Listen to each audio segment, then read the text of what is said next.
All right, chops class week 1, we talked throw and piston strokes. The throw is just utilizing the arm, wrist, and finger in a relaxed manner, right? Making sure we can bounce this ball nice and effectively so that we can get a nice full stroke on the drum. Piston stroke, different than a full stroke where we're shooting for this constant motion. We're shooting to kind of stop the motion so that we can get a quicker snap of the wrist and a fuller sound overall.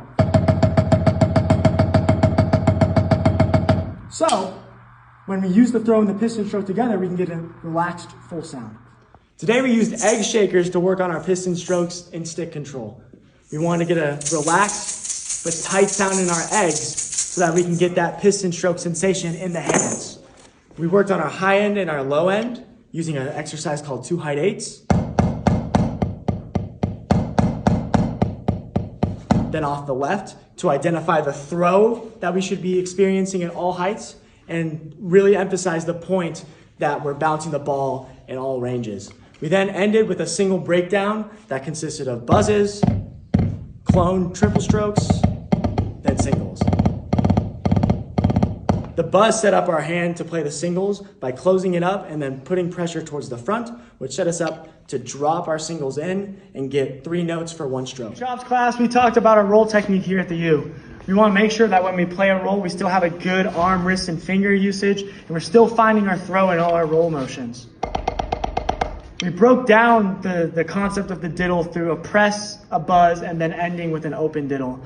We use the press to get the tightness in our fulcrum or the pressure in our fulcrum. We use the buzz to start leaning us towards that roll technique, relaxing the hand, and then we ended with our open roll to find that last level of playing a good roll.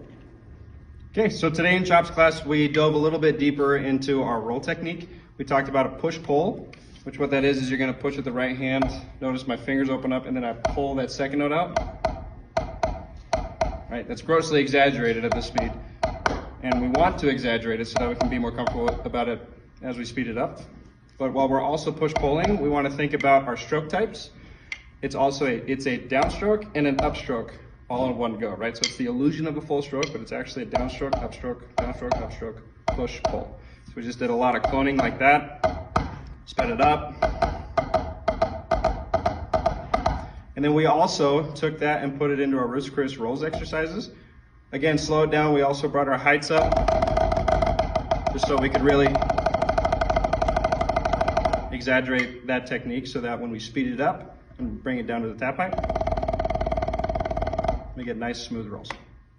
Today in Chops class, we talked about how to approach learning music, whether that be cadences, show music, or anything in between. We talked about relating our exercises to our show music and bridging the 2 ideas together so that everything we play is an exercise. For example, we worked on the first bar of Snoopy,